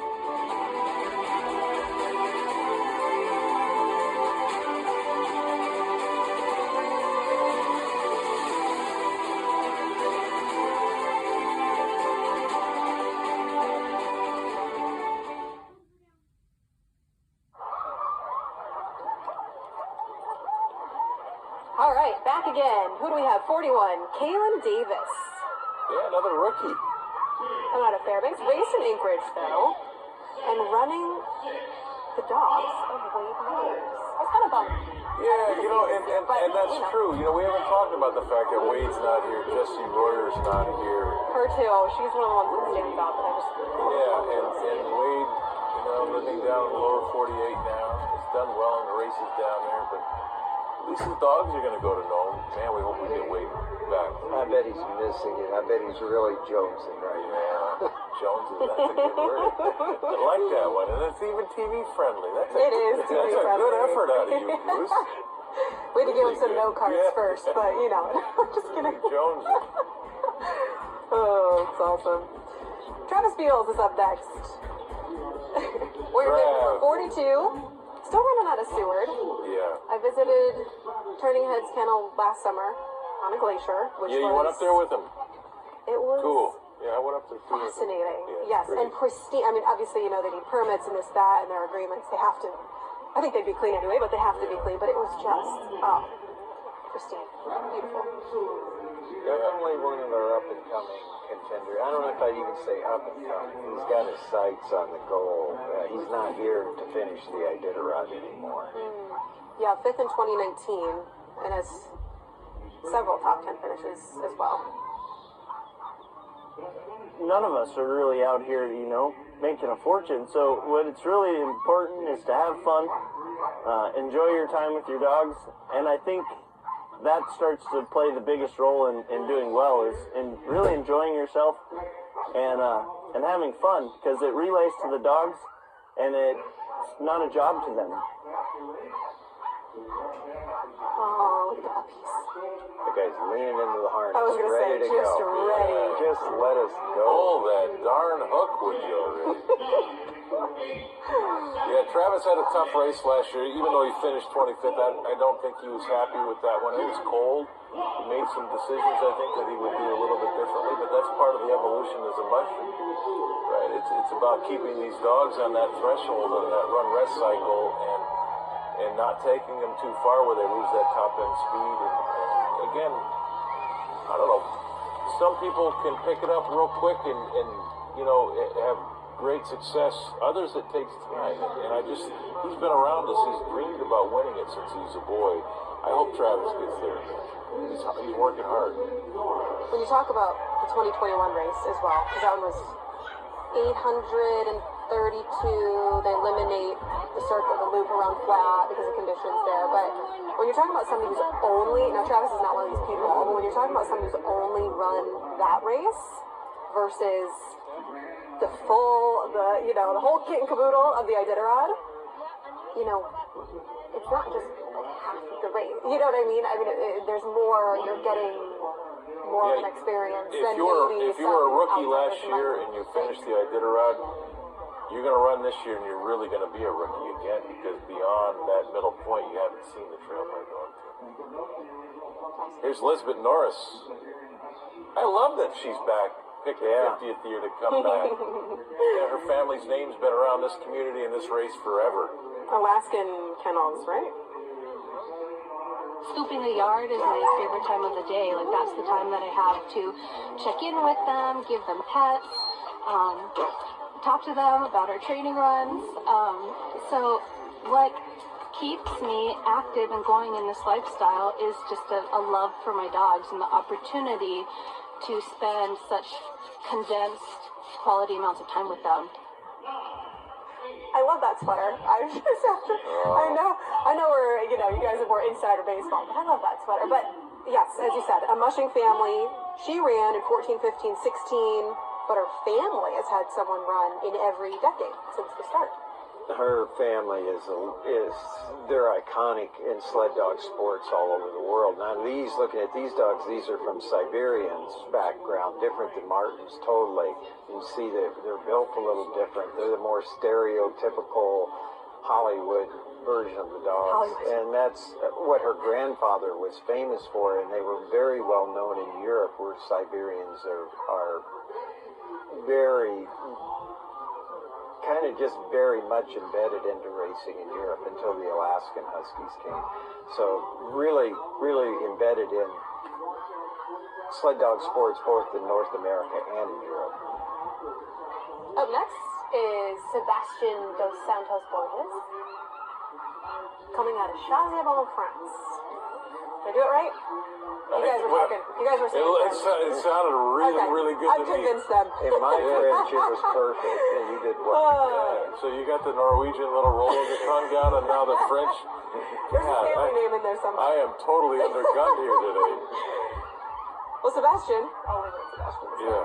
We're in bib number 44, a rookie again this year, as he didn't finish in 2019. But you might have seen he started his team with shelter dogs, which I find fascinating. They seem stoked. You have to, give a shelter dog and hey, you're going to run 1,000 miles too. But he was a joy to talk to when I met him on the trail in 2019. We've heard that story before. Somebody will find a dog or two. I don't know if we ever had an entire team. Most of the team, John Schandelmeyer. Remember, he used to go to Kent around to Pounds or wherever and find dogs that didn't have, a place to be.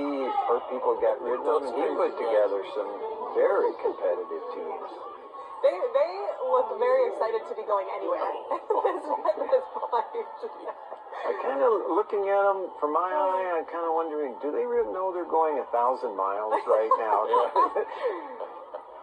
It was fun meeting. I believe the whole team this year is, similar. But when I met him in 2019, he pointed out every dog and just kind of explained, the personality that he had seen in them at the shelter.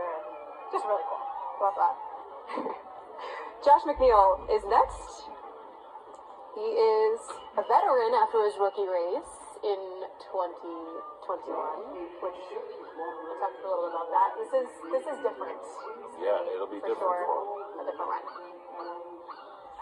Excited to be here since we didn't get to do this last year on my rookie year. So team's looking awesome. I'm feeling ready, so we're super excited to be here.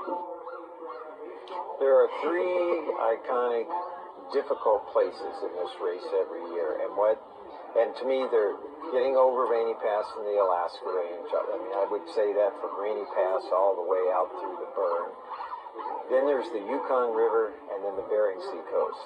So for these rookies that ran it last year, like you were saying earlier, they're missing 2 of the 3 biggies, which to me are the most beautiful places on this entire race course, this entire trail.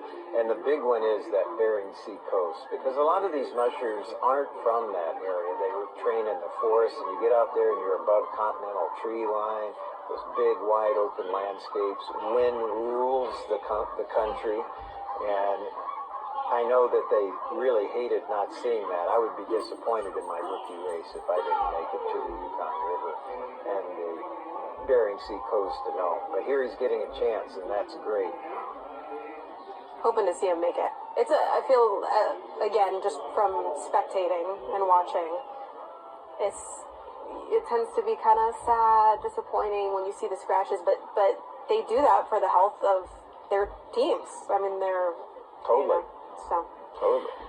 One of the biggest influences on this race after Joe Reddington Sr. was Susan Butcher. She had an amazing career, to say the least. Just before the Iditarod, after Susan passed, Channel 2's Megan Baldino took a look at her career. Here's just a part of that story.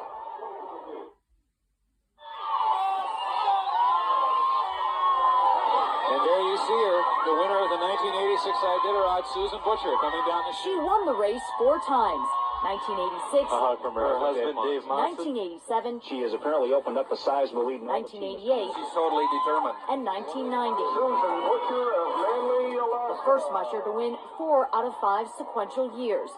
She also came in second 4 times and finished in the top 10, 15 of her 17 races. You can't make any mistakes from here to know.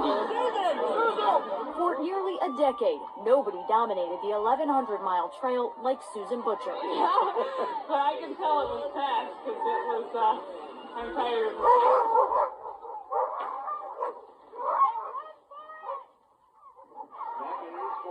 Such an amazing career. From everything I've heard, just an amazing person. Yeah, the most important figure in the history of the race, and Bruce knew her well, had a personal relationship with Susan, but she put the focus of the world on this event. Yeah, she really helped bring it to the world's attention and really brought the Iditarod from a hometown race, so to speak, including all of Alaska and that, of course, to being on the world stage. I miss Susan being around. She was just a great dog advocate and just really got the whole picture of the communities, the villages, the dog care, and the fans. She brought that all together, and I think more than being a champion, I think that's why people think so highly of her. It's just the whole package there. Bill and Melinda Gates, George Lucas were all at her funeral. Yeah. I mean, she was known around the globe and was traveling in circles that no one else in this race's history has been able to impact. Here's Chad Stoddard, last year's Rookie of the Year. And running Dallas-Stevens dogs this year. Bump, bump, bump. Yeah, he's got CV dogs. That means he's got a chance. But he can't be Rookie of the Year anymore. That's true. That's true. But he finished 23rd. That's a pretty good year. That's a good year. And I believe his great-grandfather was a mailman during the Serum run, right? That is true. Which is just another example of, how deep this tradition goes. And the former meaning All-State behind basketball player down in the state of Washington. Chad Stoddard. Little hoop star. Yeah, baller. I'm excited to see what this brings for him too, because it's with the difference between last year's trail and this year's. Normally they alternate southern northern routes for odd years and even years, respectively. But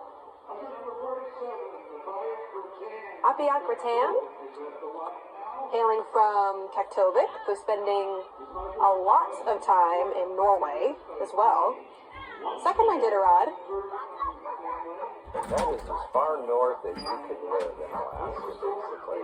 Unless you're on a boat. Very far, and yes. On an island in the Arctic Ocean above the mainland of Alaska. I made it to Utqiagvik, and Kaktovik was the next one. The trying to see polar bears or whatever other adventure chased down. Maybe next time, but also captains, I believe, a polar bear photo expedition. Yeah, tour business. Yeah, business, which is so cool. Hail photographer. I think it's almost over. Of course, her father, Theo Ratan, the real deal, as I like to call him. This family has a tradition of when they finish the Iditarod, they run another 1,000 miles home with their dogs to Kaktovik. It's like 1,500 miles, I think. Club. It's longer than the race. It'll take a month going home. Yeah. I don't think finishing the race for her is ever a quit. She grew up in it. And she is the first openly trans woman to be racing as well. Lots of races in her home, though, too. Copper Basin 300, Cobra 440, the classic yet impressive list. Is you hear those names, and I just think if I could ever do that.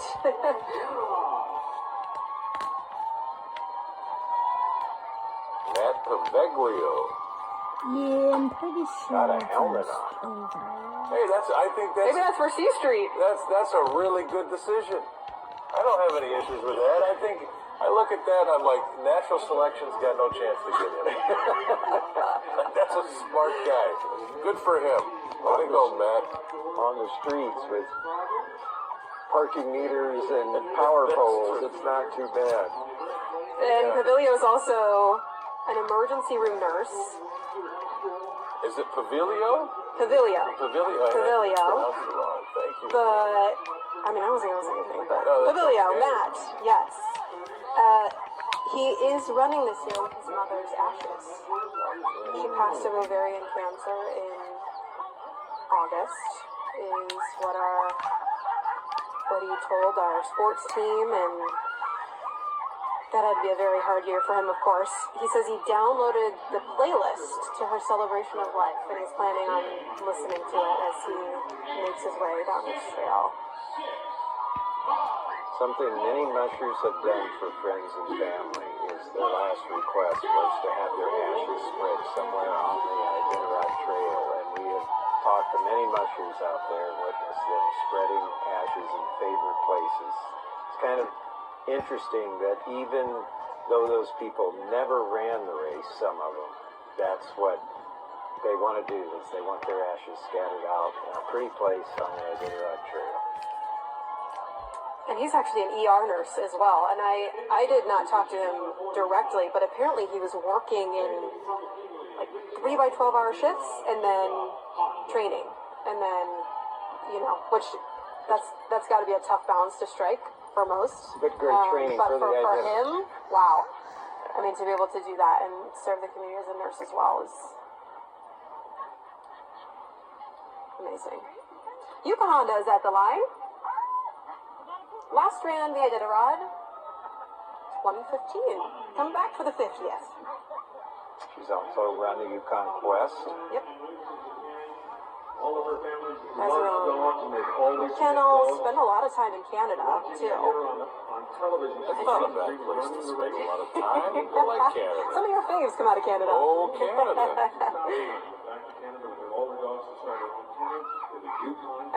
She studied agriculture physics in Japan. So, a little bit different from what she's been studying for this Again, just race. another example of a really bright person making a really bad decision. I love the diversity, though, too, because there's so many different kinds of people from all walks of life growing up in just so many different ways, really. You know why? It's awesome. You know why? Dogs don't care. They don't care about gender. They don't care about where you come from, who you are, what country you are. Run, be loved. Dogs, that's the beauty of a dog, right? They just don't care. I remember somebody asking at one of the races, how do you think the dogs will feel when they get to know? It's like, what? They might be really excited about the stakes or whatever, whatever's waiting for them, but I don't know that they really care about the Broad Arch as much as the mushers do. All right, bib number 50, UNEF.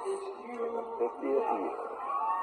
Yes, last but not least. Yes, bringing up the rear here.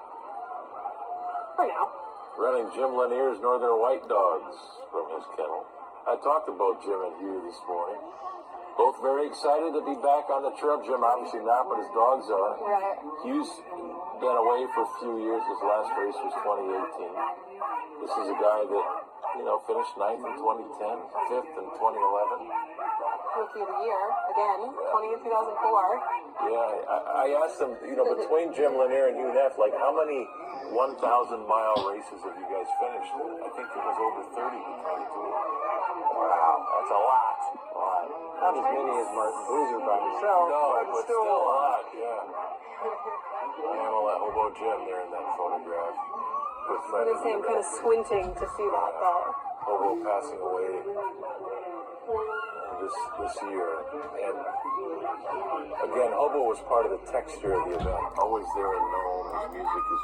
Iditarod trail song. Yeah, loved him so much. And Hugh, I'm sure, enjoyed many adult beverages with Hobo Jim over the years. I'm gonna let y'all talk about that. Yeah. And I am Alaska, that's the picture of Hobo Jim.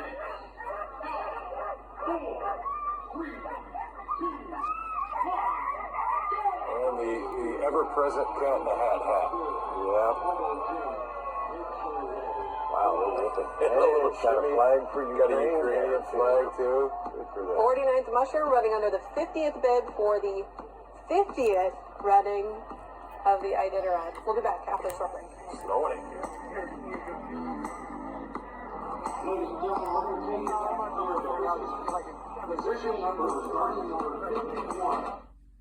Hi, I'm Greg Heister, and we are getting close to the start of another Iditarod sled dog race.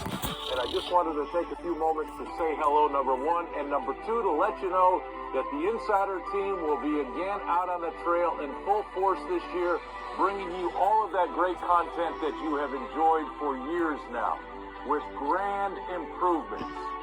If you've been watching, then you know all about the Krill Paws Arctic World Series.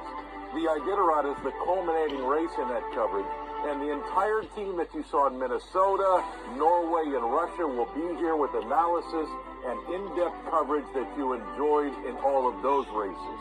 Our tracker has been updated with a new look, a new experience, new graphics and information. It's going to be easier for you to now follow your favorite team and mushers. Trust me, you're going to love it. So, ladies and gentlemen, your investment today will allow these dogs to keep running down the trail and to perpetuate their purpose for years to come. So please, become an insider today. I'm Greg Heister. Thank you for your time, and we hope to see each and every one of you out on the Iditarod Trail.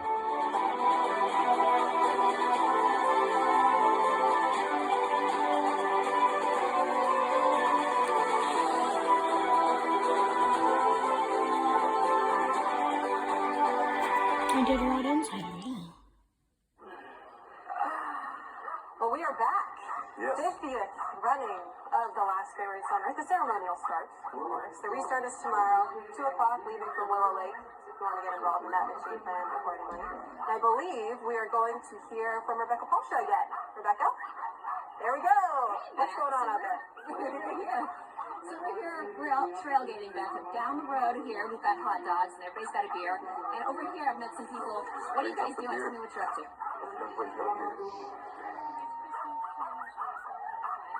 And about who's your favorite?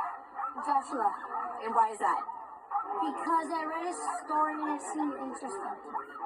Now what do you like about this spot being out here to talk to mushers? I like it because I'm not sure, but it's just I always thought the good you put into the world always has a way of coming back to you. That is very insightful of you. That's so lovely.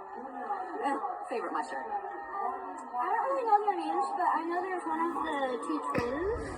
Oh, the Barringtons. There's one of them. Yeah. Now, how many Rice Krispie treats? We probably gave like about 30 or so to the mushers. And you guys have a stash too, like the musher booties, don't you? Yeah. How many do you have? We're not sure, probably like 10. There's more in your pocket? What do they put in there? 12 or 15? What do they put in there for them? They put candy in it? Yeah. Nice. Well, thanks for talking with us and have a great Iditarod start. All right, Beth, we're going to toss it back to you. They're just so cute. I love that. Well, you guys, as we wrap up our coverage of the ceremonial start, what do you think people should know about the trail this year? There are a lot of ins and outs, but I know you guys have been checking on conditions. We've been talking just a little bit about what's coming for these mushers, which is a lot of ground to cover, 1,000 miles. Can't really squeeze that into 60 seconds, but anything stand out to you? For me, it's just whether or not anybody's going to stop Dallas Seavey from winning the 6th Iditarod. Can anybody step up and get that job done? Is he going to make history this year? Will something else slow his team down, allow someone else to win? I think that's really where I'm at. I think it's important, though, with the 50th race that we try and draw parallels as much as we can to 1973 and those early days.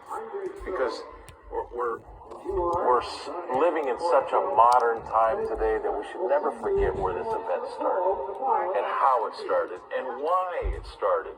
With all the antis out there and PETA doing their nonsensical things, when you understand that this race was started to save the sled dog, it was started to keep it a viable critter on this planet. An Iditarod sled dog is a picture of wellness. It is a picture of health and wellness.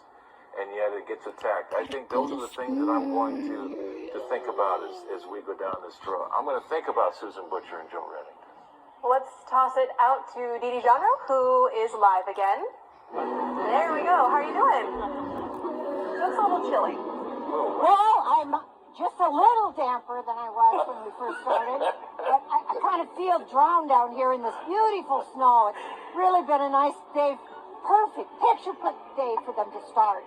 There's a lot of enthusiasm. We've had a lot of fans, considering the weather that we had, an exceptional number of fans. And we just got to see not only this year's Junior Iditarod winner, but last year's Junior Iditarod winner also walk the street, and they get a little chance to practice, for looking forward to their future. So it's a nice day. I think we've got a great lineup. I'm anxious to talk to Nick and see how he liked what he saw on the street today. My heart is with him. It's hard to just be so ready and he's had such a good season by winning Cover Basin and also the Willow 300, which I was judging. So he had a team that he was primed up and ready, and he turned him over to a 4-time champion, Jeff King. I think that's an exciting combination, frankly. Okay, so join us both tomorrow and for the rest of the race. There's going to be at least 10 to 14 days of excitement. Thank you very much. Iditarod reporting from downtown Anchorage for us. So we'll be right back.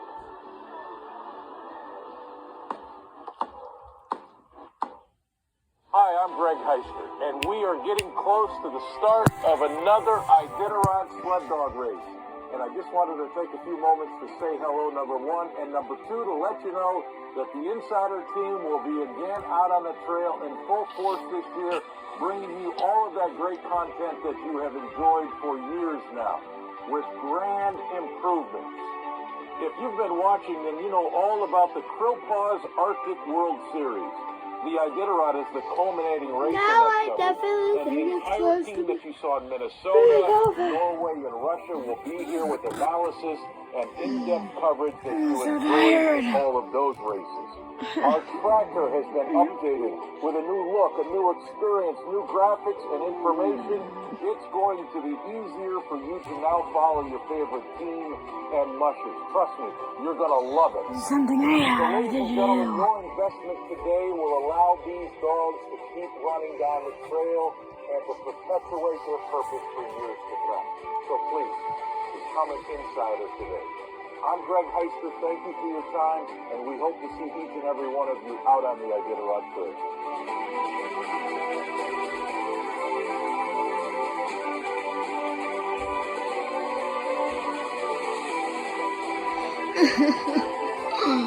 I don't want to keep watching. I've watched this for an hour and 57 minutes and 9 seconds. 50 Beautiful. seconds. Downtown Anchorage. Picture perfect. Picture us. Picture perfect. Just looks amazing. Still snowing. Still snowing. Still piling up. There's Rachel, one of our photographers. such a story to tell just with this morning. Been a lot of fun, guys. Glad there was that fun. Glad there was snow. That just Glad set there was it snow, off. yes. Yeah. And I had asked Greg as well, but anything that stands out to you, you know, especially 7-time finisher, right? So